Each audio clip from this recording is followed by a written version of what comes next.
Bonjour, bonjour, bonjour chers fidèles abonnés, bonjour à la grande famille agricole. C'est encore moi, Dylan Fonkou, entrepreneur, agripreneur. Et aujourd'hui, dans cette petite vidéo, je vais vous entretenir sur comment acheter sa semence.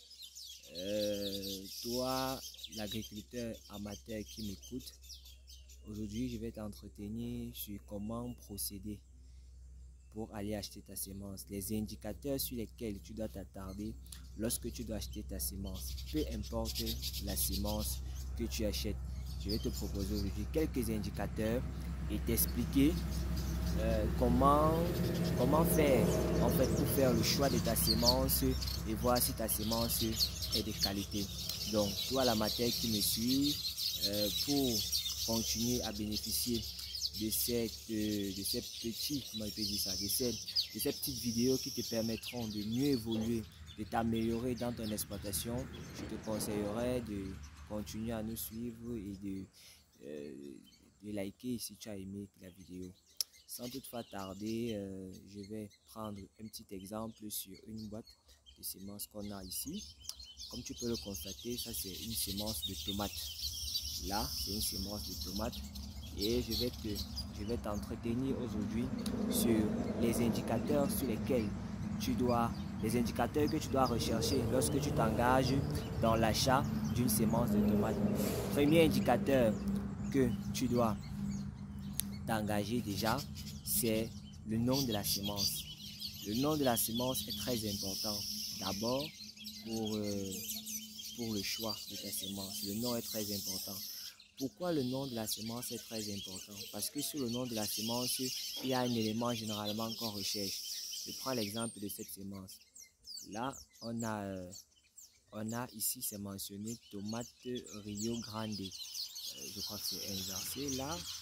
Je crois que vous allez, c'est inversé. Vous allez voir là, c'est tomate Rio Grande. Ici, c'est la tomate Rio Grande. Avec cette petite vidéo, c'est un peu inversé. C'est écrit tomate Rio Grande. Tomate Rio Grande. Sur la tomate Rio Grande, il y a un indicateur qu'on recherche. L'indicateur recherché ici, c'est la F1. F1 veut dire généralement que c'est une semence hybride. Donc, si tu ne vois pas F1 sur ta boîte de semences, ça veut dire que ce n'est pas une semence hybride, c'est une semence classique. C'est une simple semence, en fait qui n'a eu aucune amélioration. Donc, tu vas voir, il y a le nom de la semence, tu vas regarder le nom de la semence, tu vas aller voir, il y a Cobra F1, Lindo F1, Mona F1, il y a Griffaton hybride. Donc, quand vous allez voir F1 veut dire que c'est une semence qui a subi beaucoup d'améliorations. Et ces améliorations là interviennent sur plusieurs critères. Déjà sur la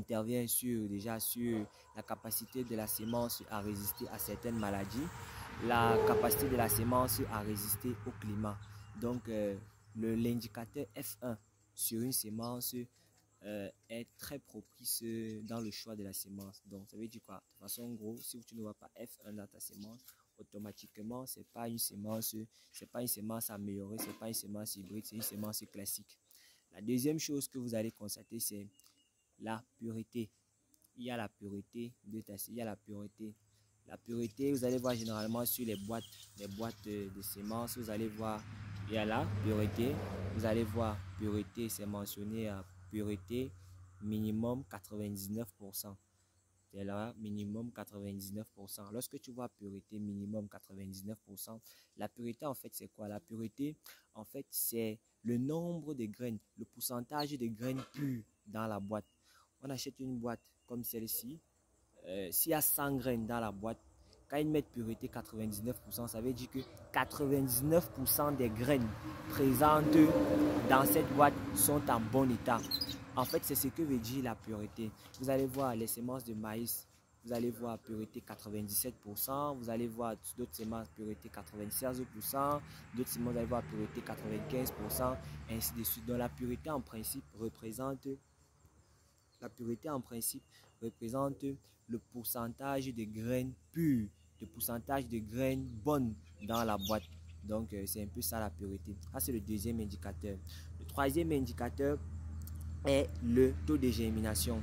Le taux de germination, en fait, lorsque vous le voyez sur une boîte, en fait, ce sont les indicateurs que vous devez toujours voir. Lorsque vous le voyez sur une boîte, taux de germination, en principe, généralement, il est entre 80, il est généralement indiqué en pourcentage. Lorsqu'il est présent sur une boîte, en fait, le taux de germination ici représente la capacité à la plante de lever, la capacité à la graine sémée de germer. Donc, le taux de germination représente la capacité de la graine sémée à germer. Vous allez voir, taux de germination 99%, taux de germination 15%, 95%, taux de germination 96%. En fait, cette indication-là représente la capacité de la plante, de la graine à germer. Donc, lorsque le pourcentage est élevé, ça veut dire que la graine a un pourcentage de germination très bon et va lever très rapidement. Et il faut noter que chaque graine, en principe, a des caractéristiques assez spécifiques. Je prends un exemple banal. La graine de maïs, en principe, pour une graine de maïs, pour qu'elle germe, il faut en principe 6 à 7 jours. Si au bout de 6 à 7 jours, vous rendez compte que au bout d'une semaine, vous vous rendez compte que votre graine de maïs n'a pas germé, ça veut dire que son pourcentage de germination est assez faible. C'est pas pour dire qu'elle ne va pas gérer, mais c'est juste pour dire que son pourcentage de germination est assez faible. Et le pourcentage de germination n'impacte pas sur le développement de la plante. En fait, c'est un peu ça. Maintenant, il y a le poids. Il y a le poids aussi qui est un indicateur très intéressant. Le poids en fait détermine le poids, le grammage de la graine, le grammage de la boîte, le grammage de la boîte du sachet que vous achetez. Donc généralement le grammage varie en fonction du prix. Il y a les grammages 10 grammes, il y a 5 grammes, il y a 50 grammes, il y a 100 grammes. Donc c'est un peu ça. Le grammage c'est juste comme le nom son dit, le grammage en fait. Donc vous allez voir se mentionner sur la boîte poids net. Après, ensuite, il y a la date de péremption. La date de péremption est très importante. Vous allez toujours voir, vous devez toujours regarder cela, la date de péremption. Il y a la date de production et la date de fabrique, la date de péremption. Ce sont ces indicateurs-là qui sont très importants lorsque vous achetez votre semence. Après la date de péremption, le dernier indicateur, c'est la traçabilité, le nom de la société qui a fabriqué la semence. En principe, pourquoi je dis que vous devez vous appesantir sur cela, c'est que lorsqu'on connaît la semence que vous achetez doit être traçable. Ça veut dire que si vous achetez une semence, si elle rencontre un problème, vous deviez vous référer à la structure fabriquée. Étant donné que nous sommes en Afrique, il n'y a vraiment pas de grandes firmes sémencières. Au Cameroun, précisément au Cameroun, il n'y a pas de grandes firmes sémencières. Ça veut dire que la majeure partie, 99% des graines que nous utilisons, ce sont des graines importées. Donc, vraiment, pour dire vrai, on n'a pas la traçabilité. En fait, on n'a pas la possibilité de se plaindre sur quoi que ce soit, puisqu'on n'achète pas la graine directement au niveau de la plante. Bon, au niveau du producteur, nous achetons généralement nos graines au niveau des distributeurs. Au niveau du Cameroun, il y a plusieurs distributeurs qui sont là, qui distribuent les semences. Il y a plusieurs distributeurs. Donc, la provenance est très importante. Mais vous devez toujours regarder cela parce que lorsque vous avez le nom du producteur sémencier, ça vous donne une certaine garantie sur la production, sur la qualité de votre semence. Vous allez voir peut-être par contre cette semence, elle est une semence de Griffaton Rio Grande. Le producteur ici c'est GSN Semences France. GSN Semences France. Tu peux aller vérifier sur internet combien d'années il exerce déjà, combien d'années l'entreprise existe. Si c'est une entreprise de 5 ans, 10 ans, 5 ans, ça veut dire qu'elle n'a pas encore fait ses marques. Donc, c'est une nouvelle entreprise qui cherche ses marques. Mais si vous voyez une entreprise de 20 ans, de 100 ans, 150 ans, bon, là, c'est une très grande entreprise et elle met des produits assez sûrs sur le marché. Donc, la traçabilité, en fait, le nom du producteur de la semence est très important. Beaucoup de sémenciers, beaucoup de personnes en Afrique se proposent comme des sémenciers. Et peut-être prendre un exemple banal sur sa boîte de semences. Il finit de faire sa production de tomates, il fait un processus qu'on appelle le lavage, il prend la tomate, il la rince, il prend les pépins, il les sèche, ensuite il empaquette dans les boîtes, il les vend. C'est une semence qui n'est vraiment pas assez fiable pour les producteurs amateurs. Donc en principe, la traçabilité est très importante pour vous. Vous qui m'écoutez actuellement, la traçabilité est très importante sur le choix de la semence. Donc en gros, c'est un peu ça. Et je vais aussi noter, il y a aussi généralement un indicateur qui arrive, qui se présente souvent sur certaines boîtes de semences. Vous allez voir traitement TIRAM. Traitement TIRAM. En fait, le traitement TIRAM est simple. Le traitement TIRAM, le TIRAM, en fait, c'est une molécule.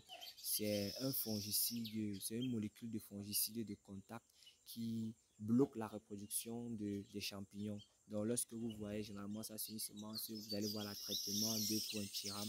C'est juste pour dire que le traitement, la semence a été traitée avec du TIRAM. Donc, ça bloque en principe, ça bloque l'évolution de certains champignons. Donc, c'est un peu ça. De façon grosso modo, pour aller vite, de façon grosso modo, les indicateurs sur lesquels vous devez vous appesantir lorsque vous achetez votre semence. Nous avons le poids, nous avons la date de péremption, nous avons le nom de la semence, nous avons le taux de germination, nous avons la pureté, nous avons le nom du fabricant. Ça, ce sont les indicateurs sur lesquels vous devez vous appesantir lorsque vous allez acheter votre semence. Donc, j'ai été un peu long, mais je pense que ceux qui ont suivi la vidéo jusqu'à la fin ont compris en fait le principe. Donc, beaucoup de courage à ceux qui m'ont écouté, à tous les amateurs et à tous les professionnels du domaine qui m'ont écouté. Bon courage dans vos activités. Et je tiens à noter que l'exécution, qu'est-ce que je veux dire, la réussite d'un projet n'est pas dans l'idée, mais dans l'exécution du projet. Donc, beaucoup de courage à vous et je vous souhaite tout le bonheur du monde. Merci.